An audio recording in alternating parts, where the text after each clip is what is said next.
Merry meet all. Oh, my days. Sorry, I've had a couple of weeks here where I haven't, or is it a week or 2 weeks? It's like one big blur of not really doing a lot of posts. And as noted in my previous vlog, I just took on 3 more duckies. And yeah, oh days. One of them has, you know, assimilated quite well, but the other 2, I mean, he's a young boy. He's still a scaredy cat. He's very sooky. I don't know what experiences he's had, and I dare say he's probably got a few fears or something. He's not eating out of my hand yet, but the female silver appleyard is. She's pretty much tamed, and I'm just going to put my camera down for a second because I've only got... But my forearms were absolutely shredded. They're better now. Needless, I mean, you know, literally all the way up both arms. Because I train my birds to stand on my hand. And part of that process is perfect trust. And, you know, they're new, my birds are new, these 3. And the youngest one... almost instantly fine, but the other 2 are slightly older. They're still young. The boy's only 4 months old. They took a bit longer. So the boy, we're not there yet. He's still hesitant to eat out of my hands. The girl, the female silver apple, she eats out of my hand. I can pick her up now without her panicking. The boy, I can kind of pick him up without panicking. But taking him out the bathtub, I literally have a shower. He splashes his wings on the water and drenches me and everything. And he totally panics.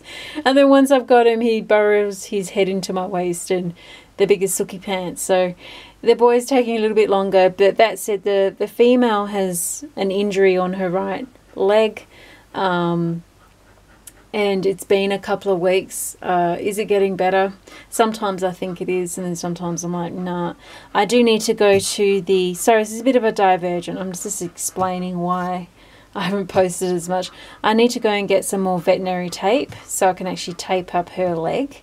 I don't think there is an actual break. I can't feel a break. There's a sprain there somewhere, though, whether it's the knee, hip, and or ankle, or all 3. The problem is the boy's like a bullet train, and he's so strong, you know, even though he's young. And in the transit, he was in the same cage as her. And I reckon that because she's got the 2 bumbles, well, she's only got 1 now, so I've managed to remove 1 naturally. I've just got to do the other one, which comes off by itself. I don't remove it. I don't try and peel it off myself like I've seen some people do. That just makes me shudder. I do herbal soaks and it comes off naturally. So one of the bumbles is off her, but she still has one on the leg that she's dropping on when she walks.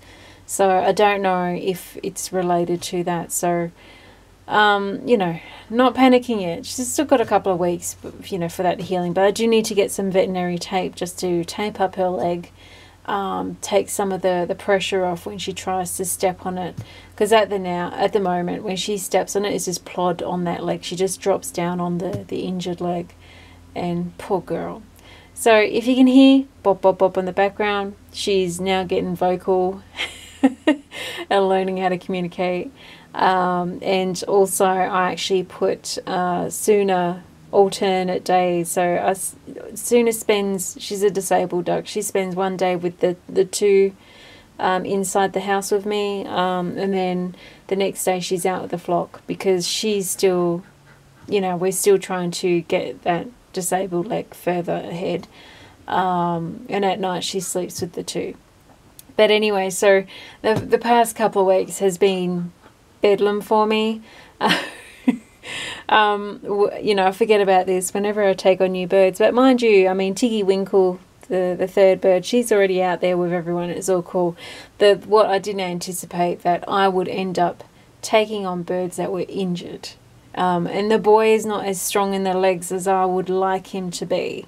And, you know, the breeder's like, oh, you just got to give them supplements. I'm thinking, well, no, this doesn't seem right. But, you know, we are where we are. They're my babies now, and I'm going to do what I can for them. But, you know, not cool. So anyway,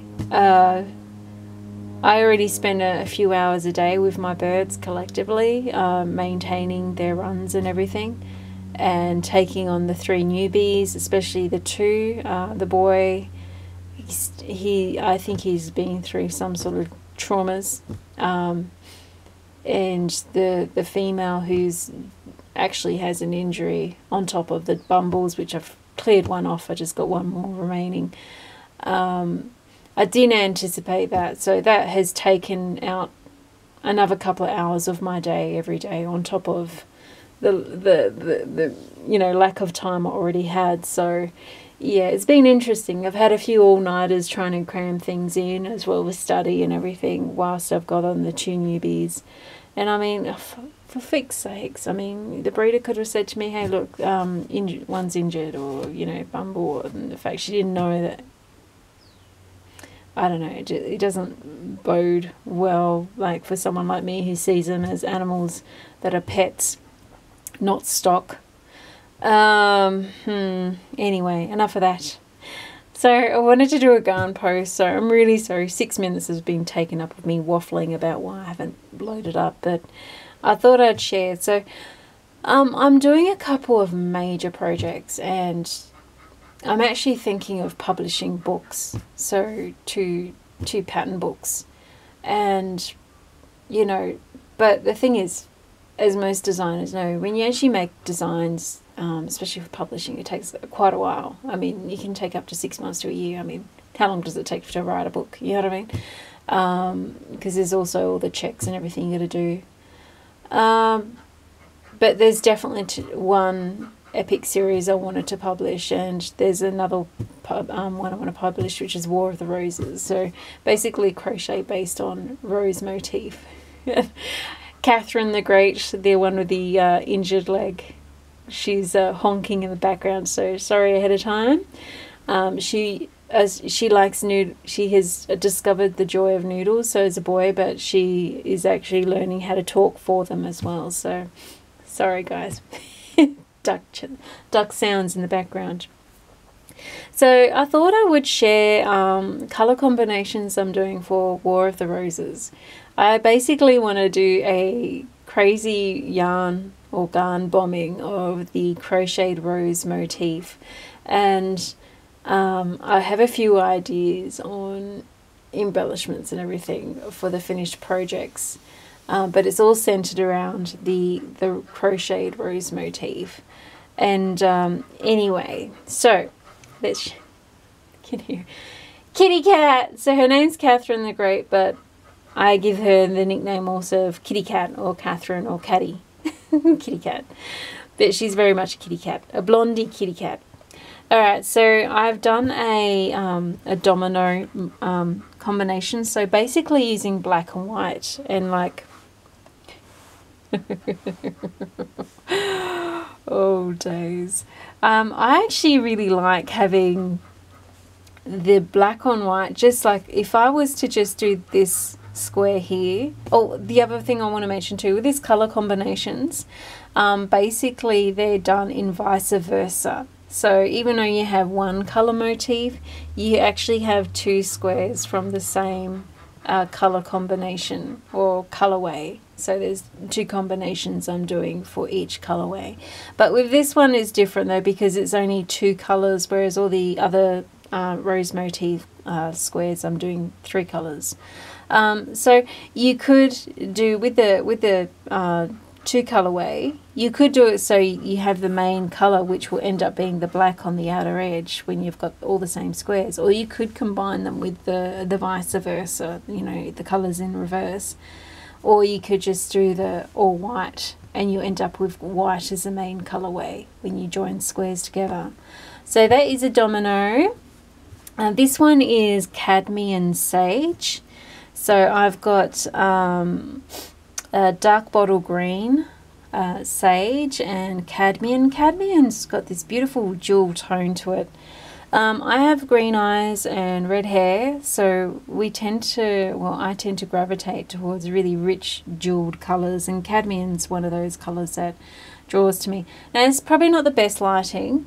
We are in my bedroom where we have light streaming in the window, but there's a fence casting some shadow, but it will give you a bit of an idea of what I'm looking at here. And I know I don't mind the aesthetic of having some casted shadows in the light. You know, I don't do polished perfect videos, or they're basically diary recordings, so I feel it's a bit more authentic. Oh, kitty cat! Can you hear her? She's like, I want those noodles. I am cooking more noodles, so she's got food there, but she wants noodles.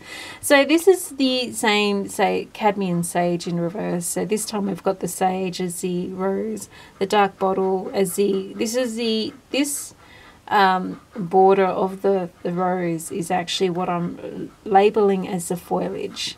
So I've got dark bottle as a foliage, and then I've got cadmium as the main colour, whereas this one is sage as the main colour. Next one I got is acid light grey. And so I've done a light grey rose, I've done a charcoal foliage, and acid, which is like a green, almost yellow. This is another one of my favourite colours. I do want some basic pieces just in this colour. I just love this colour. Makes me happy for some reason, even though it's not quite yellow or green. There's something about it I really like. Even though if my plants look like that, I'd be worried. So there's something wrong there, unless it's the shade of the cultivar I'm looking at. So this one's in reverse. So we have the, I'll try and get that, there we go. This is the acid, the rose in acid, the charcoal becomes a foliage, and the light grey becomes the main colour. The next one I've done is Claret Baby. So this is a more of an actual light combination. So I've got a claret red as the rose. I have actually got mint. It's like a, you know, aqua sort of. I've got mint as the foliage, and this is baby pink.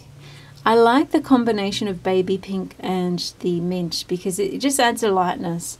So with the flowers here in the vice versa, the flowers in the baby pink, the foliage stays the same as mint, and then the main colour becomes the claret. You know, again, I mean, you could add pieces together, but what I like is having a main colour. So this would be the claret main colour when I add multiple squares, and this would be a baby pink main colour if I add multiple squares. I like that. Unless it's a two-coloured, then I would, you know. That said, I'm actually thinking of a multi rose combination, but the tones would be the same. So I'm thinking of Seaglass, where all the flowers are in the tones of Seaglass, but the foliage stays the same with all the squares, and so does the main colour. And I'm thinking of doing that also with Pony, which will be just all, zinnias, which will just be all zinnias, and then Pony, which will be all pinky colours. So the zinnias would be all like orangey sort of colours. So the next one is Outback Peach. This is an orange or terracotta tone in Outback, and the foliage is mallard, which is a green, blue-green, and then peach in the main colour. In reverse, we've got the peach as the rose, we've got mallard as the foliage, and then we've got Outback as the orange, as the main colour. I really like this combination. It makes me feel happy. The next one I got, yeah, you see a lot of this colorway coming up next in just sunflower motifs, but I like it in the rose as well, is Sorbet Sun. So this one here, I've decided to go for a sun gold as the rose. I have decided to go hawthorn brown in the foliage, and then also lemon sherbet as in the main colour. In reverse, I've got lemon I can't say that word for the life of me. Sorbet or Sorbet, or, you know, it's one of those English words I never really got a handle on. Levin Sorbet in the rose, hawthorn brown in the main foliage again, and as in the main colour I've got sun gold, which is a really bright canary yellow. And again, this just makes me happy, this colour combination. Okay, so the next one I've put together is Watermelon Shiraz. This is a Shiraz coloured DK garn. All this is in DK, by the way, using a 4mm hook. So this is in Shiraz, the rose, and the foliage I decided to go sea green. I love this combination. It gives me the 70s vibes if you have a look at the old movies.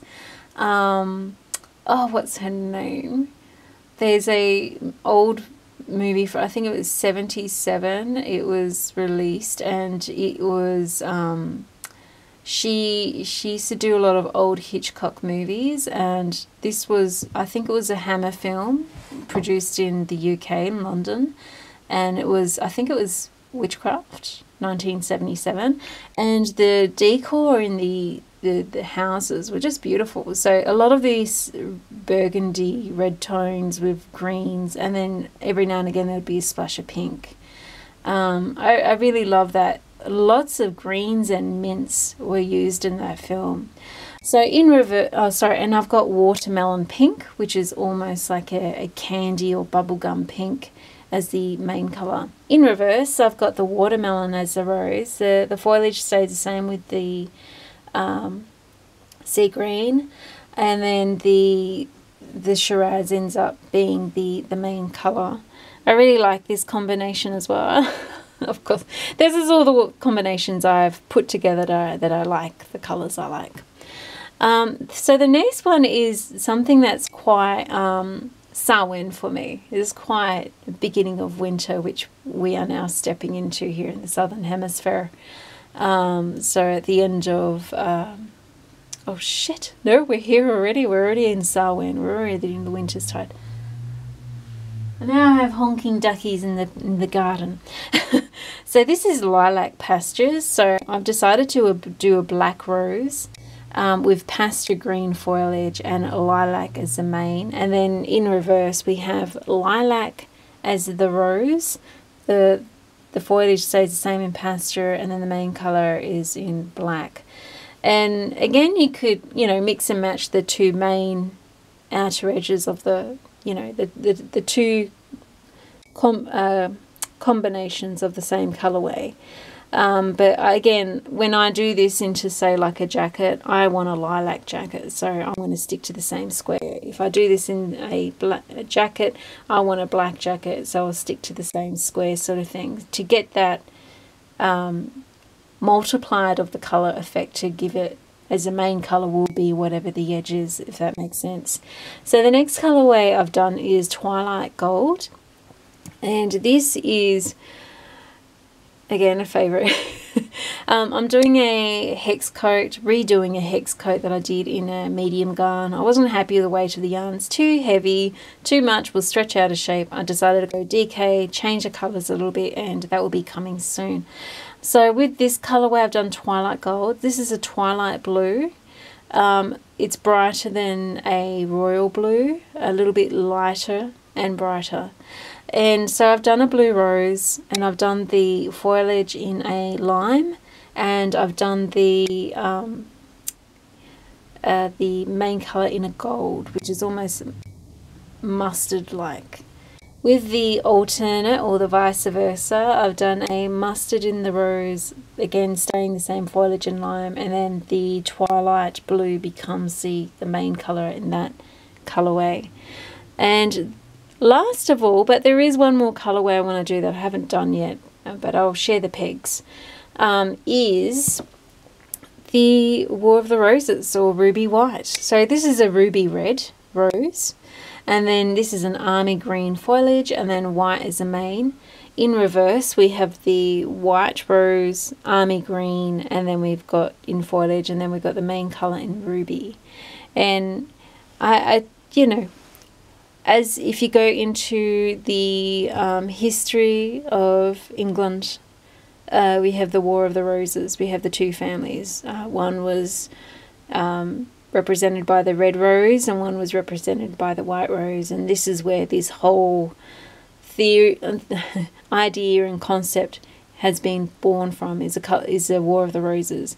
And as most would know, that roses, a cultivation of roses, and the different cultivars of roses born from the UK has so much history to it. So, you know, which colour do you like the most? Well, I like them all. So hence War of the Roses is that, you know, well, what rose do you want today? So I'm basically surrounding myself with roses, I think, for the next year.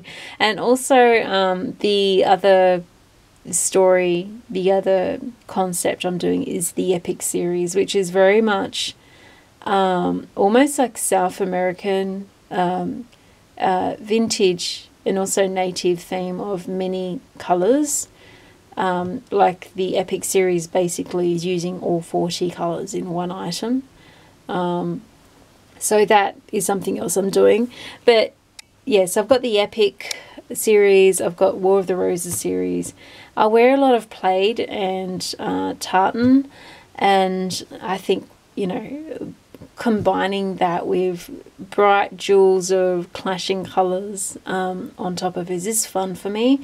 You know, I'm looking forward to, you know, as I'm getting older as well, you know, I'm getting into old lady status, like, you know, grey hair and everything. And I don't want to be one of these boring old ladies that just, it's okay if you're one of these boring old ladies. Don't take it as an offence. But I'm one of those crazy people that loves colour and loves art and loves playing with colour and textures and combining things and doing things that hit you in the centre of the eye, you know, that sort of strike out as something different. I love playing. I've always been very artistic.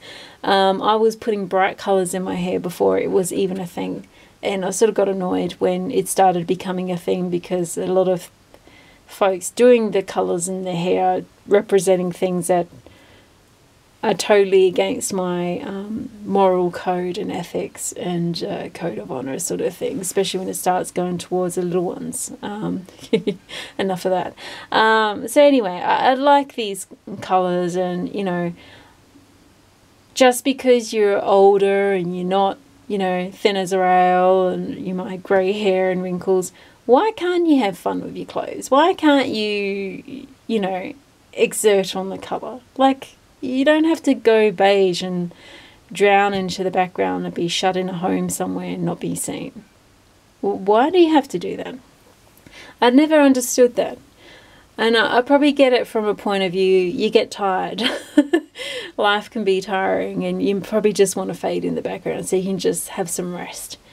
But, you know, I don't know. I think as you get elderly, I think, why can't you be seen and heard and still show your love of things? And, you know, I still wear lipstick, and I will continue wearing bright lipstick well into the day I die.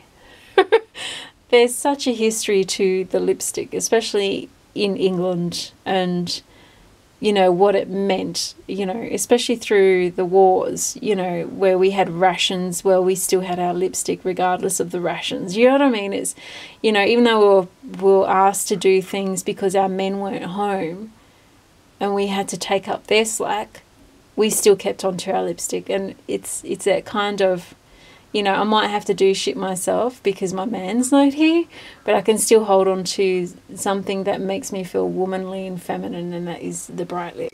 You know, I love that. I love that combination. It's one of the joys of actually being a woman, is we have the beauty of the femininity and all the things that we love, but we can also roll up our sleeves and be strong and do things. You know, we can't replace men, but we can still do shit for ourselves if we need to, and if we want to. And if we're put in a situation where if we have to ask men to do things, we are compromised and we don't want to be compromised, it's nice for your if you have daughters, for them to be able to do things for themselves, you know. Unfortunately, it's just the way the world is at the moment. It's kind of crazy. So these are color combinations. The other color combination I want to do is antique fuchsia. So I want to do a antique rose, fuchsia and natural, which will end up looking like, and you probably haven't seen my pegboard. This is a German, this is a pencil tin, a tin pencil case from Germany by Lyra. I've actually used it just to hold my DKs from one brand of garn here in Australia by Spotlight, and this is the 8-ply DK garn, or lightweight medium, lightweight 3, not medium, medium's 4. So this is how I've arranged my color pegs. Things get dusty really quick in my face because I have animals living in the house with me, including my 11 ducks at night. They all sleep in my house. Things get dusty really quickly, and I'm always dusting. So the last thing I want is dust on my tools, such as this. So here is the natural. Here is the fuchsia. And then I will be using the gold. So it will be, if I go like this, it will be the fuchsia, the gold and natural. So I will be using natural as the foliage and the fuchsia and gold as the roses. Or I might do the fuchsia and natural as the roses and the gold as the foliage, because I already have gold roses in one of the colorways. I think it was a Twilight Gold, yeah. So I've already got a gold rose there. So that's one combination I haven't done yet, but I'm planning on doing. And then as for the many tones of the same color, I'm thinking of just doing the rose in pink, so the deep pinks, and or the rose in Seaglass, or the light blues, sea blues. But I'll do the foliage in the same colour, and I'll do the main contrast colour in the same. And I'm actually thinking of doing that in the orange as well. So do a multi-flowered colour in orange tones, in pink tones, and one in sea glass. I would like that. Anyway, so that's it from me. I thought I would share. I will take some photos and pop the rose colored combinations on Instagram. I'll probably blog it as well, just, you know, if someone wants to look at them for inspiration of their projects and combining colors or colorways.